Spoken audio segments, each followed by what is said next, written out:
Welcome back, you guys.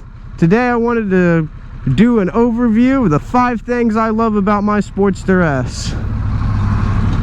And I'd have to start off with saying number 1 will have to be performance. With the 121 horsepower and 94 foot-pounds of torque, you really can't go wrong with it. Going across the road right in front of me. And a wet weight of 502 pounds, this bike scoots. For number 2, I'd have to say will have to be the tech in this bike. The cruise control is a nice addition to have. You know, having that paired with the 6th gear on the Sportster, this is something they've really needed for this bike for a really long time. And it really does it well having it here. Since you're not sitting up such right, it's nice to be able to put it in cruise control so that you can kind of sit there and relax a little bit. You can kind of sit up and it kind of takes that pressure off your lower back. The traction control's a big thing to have on this because unlike on the Iron, it did have the traction control, but it really didn't feel like you needed it all that much. In all reality, I didn't have too often a time where I needed traction control on that bike. And I think the whole time I owned it, it spun on me like twice. And I was really getting on it to the point where, honestly, the back end just kind of kicked out a little bit and then it caught grip again. So it really wasn't even that bad.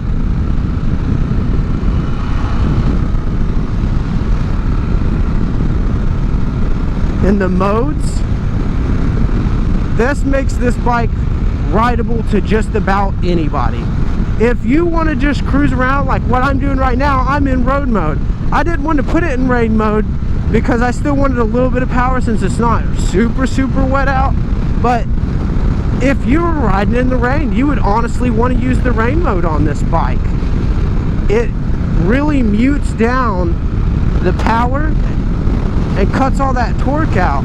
And in the road mode, it's just a little bit less than the Sport. So if you're just trying to cruise, it's worth putting it in that mode. And if you're trying to drive around all fast, the Sport mode actually makes sense. And number 3, I would have to say, is going to be the adjustable suspension on this bike. The front forks are inverted and adjustable, and the rear shock is adjustable, and it's quickly adjustable at that, since it has a lever that you can actually turn to adjust it to make it softer or harder on the fly. And so that's really nice. And with the idea that they were going with making this a sporty bike, that just really makes sense.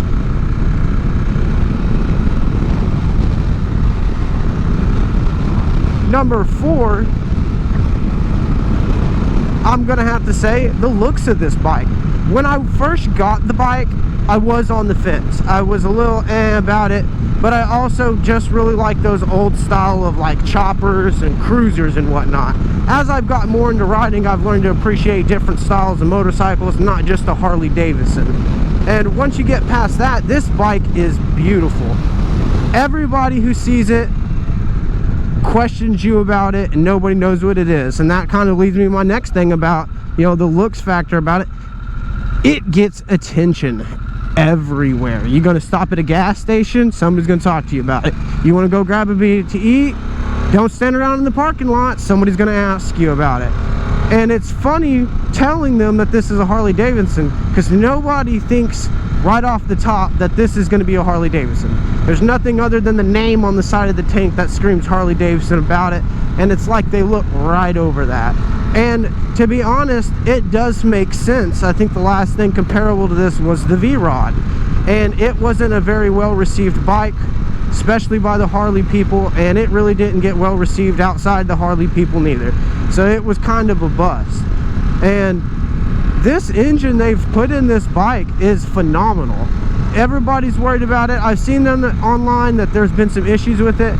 I'm only I'm running up on 600 miles now. I have had zero issues. The only issue I could say that I have with the bike would be the fact that sometimes it does not want to start up on the first try, which is a common issue on the bikes.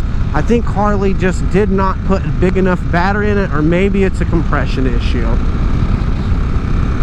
And I'm gonna have to say that my fifth thing, which is probably the most arguable thing about this bike that I love, will have to be the sound.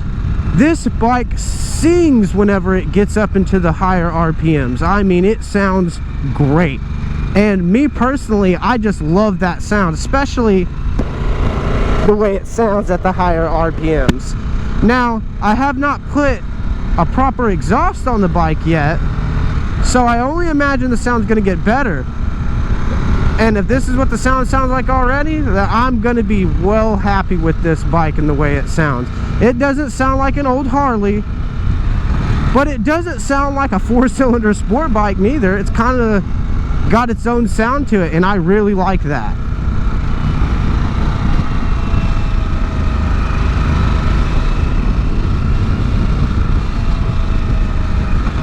And if Harley doesn't start working on making bikes for younger demographics, which is stuff like this, they're gonna fall out of popularity. The typical buyer of a Harley Davidson is a lot older than the majority of people out there riding motorcycles. A lot of Harley Davidson's riders are aging out right now. I think the last study they said that they were like 45 on average, 40 or 45. And while that's not super old, you're just not doing the same stuff all that often. You're probably not riding as much. I'm sure there's exceptions out there, but they need to start focusing on getting newer riders back in and on their bikes. And I think this right here is a definite stab at that. And as long as they offer support in the upcoming years for this bike and continue to add mods for it, I don't think they're going to have any problem with that. So far, I have yet to find a person who actually tells me that they think this bike is ugly. I've just seen people online talking about it. And I think we all know that people online talking about it isn't always, you know, the rule for whether or not something's great or not. Because a lot of the times, there's just people out there hating on some of the stuff just because it's different.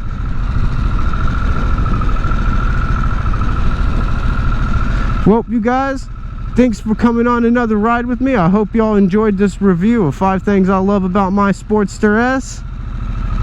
Like to see some of y'all come back again. Like, comment, subscribe. I'll see y'all again in another one.